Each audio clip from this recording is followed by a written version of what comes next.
ഓം ശ്രീ മഹാഗണപതിയൈ നമഃ. ഓം ശ്രീ സരസ്വതിയൈ നമഃ.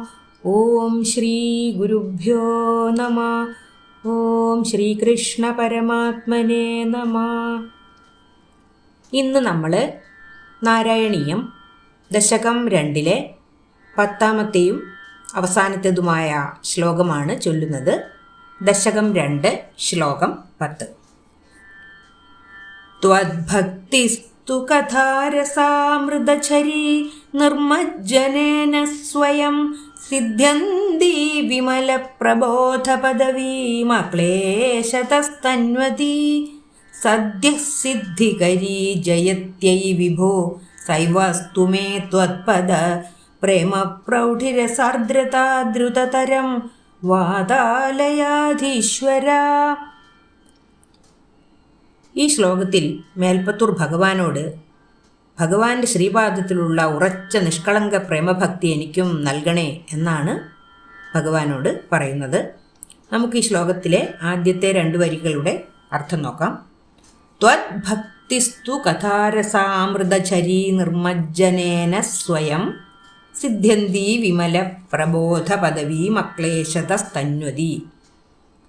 ത്വദ്ഭക്തിസ്തു, ത്വദ് അങ്ങയിലുള്ള, ഭക്തിസ്തു ഭക്തിഹി തു ഭക്തി ആകട്ടെ, കഥാരസാമൃതചരി ഭഗവത് കഥകളാകുന്ന രസാമൃതത്തിൻ്റെ പ്രവാഹത്തിൽ അല്ലെങ്കിൽ ഒഴുക്കിൽ, നിർമ്മജ്ജനേന സ്വയം നിർമ്മജ്ജനം മുങ്ങുക, നിർമ്മജ്ജന മുങ്ങുമ്പോൾ, സ്വയം മുങ്ങുമ്പോൾ, സിദ്ധ്യന്തി സിദ്ധിക്കുന്ന, വിമല പ്രബോധ പദവി പരിശുദ്ധമായ, വിമലം എന്നാൽ പരിശുദ്ധം, വിമലപ്രബോധം പരിശുദ്ധമായ ബ്രഹ്മജ്ഞാനം എന്നുള്ള പദവി, പരിശുദ്ധമായ ബ്രഹ്മജ്ഞാനത്തിൽ ബ്രഹ്മവും താനും ഒന്നു തന്നെയാണെന്ന ബോധത്തിൽ നിന്നുണ്ടാകുന്ന ആ പദവി, മക്ലേശതസ്തന്വതി അക്ലേശത ക്ലേശമില്ലാതെ തന്നെ തന്വതി ഉണ്ടാകുന്നു.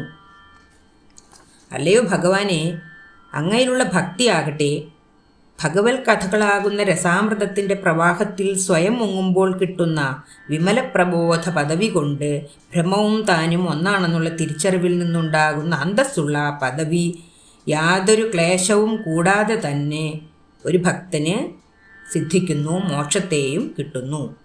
അടുത്ത 2 വരികളുടെ അർത്ഥം നോക്കാം. സദ്യഃ സിദ്ധികരീ ജയത്यै വിഭോ സൈവാസ്തു മേ ത്വത്പദ പ്രേമ പ്രൗഢിരസാർദ്രതാ ദ്രുതതരം വാതാലയാധീശ്വര. സദ്യഃ സിദ്ധികരി, സദ്യഃ പെട്ടെന്ന് തന്നെ, സിദ്ധികരി സിദ്ധിക്കുന്നു, ജയത്यै വിഭോ ജയതി ഐ വിഭോ ജയതി മേന്മയേറിയതായ ആ വിമലപ്രബോധ പദവി, ഐ വിഭോ അല്ലയോ ഭഗവാനെ, സൈവാസ്തു മേ സ ഏവ അസ്തു മേ, സ അത്, ഏവ തന്നെ, അസ്തു ഉണ്ടാകുമാറാകട്ടെ, മേ എനിക്ക്. അപ്പോൾ ആ പദവി, ആ ഭക്തി എനിക്കും ഉണ്ടാകുമാറാകട്ടെ.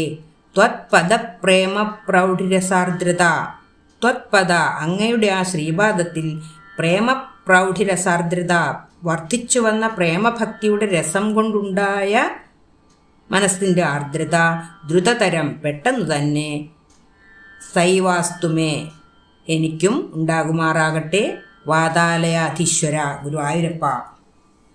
അതായത് അവിടുത്തെ തൃപ്പാദത്തിലുള്ള വർദ്ധിച്ചു വന്ന പ്രേമപ്രൗഢി രസം കൊണ്ട് ഭക്തൻ്റെ മനസ്സിലുണ്ടാകുന്ന ആ മേന്മയേറിയ ആർദ്രത പെട്ടെന്ന് തന്നെ എനിക്കും ഉണ്ടാകുമാറാകട്ടെ, അല്ലയോ വാതാലയാധീശ്വര. ഈ ശ്ലോകത്തിൻ്റെ ഒരുമിച്ചുള്ള അർത്ഥം ഒന്നുകൂടി പറയാം.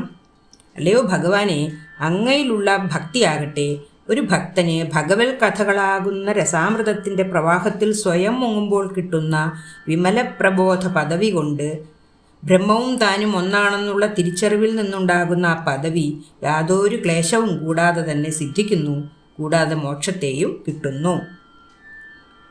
ആ തൃപ്പാദത്തിലുള്ള വർദ്ധിച്ചു വന്ന പ്രേമപ്രൗഢിരസം കൊണ്ട് ഭക്തൻ്റെ മനസ്സിലുണ്ടാകുന്ന ആ ആർദ്രത പെട്ടെന്ന് തന്നെ എനിക്കും ഉണ്ടാകുമാറാകട്ടെ ഭഗവാനെ എന്നാണ് പറയുന്നത്.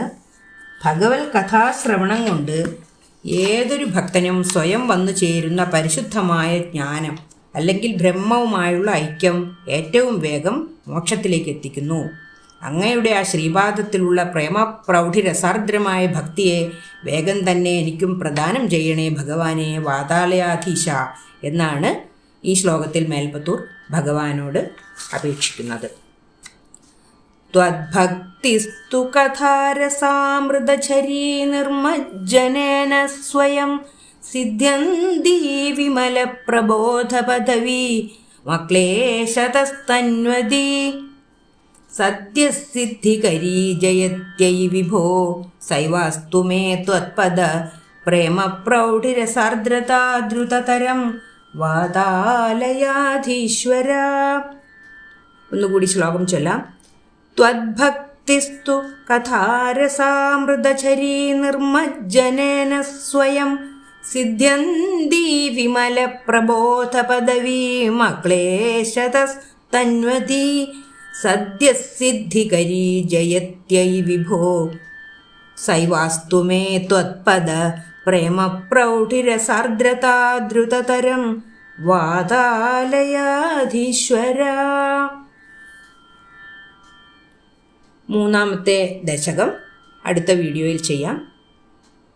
സർവത്ര ഗോവിന്ദനാമസങ്കീർത്തനം ഗോവിന്ദ ഗോവിന്ദ. ഓം നമോ ഭഗവതേ വാസുദേവായ. ഓം ശ്രീകൃഷ്ണ പരമാത്മനേ നമഃ.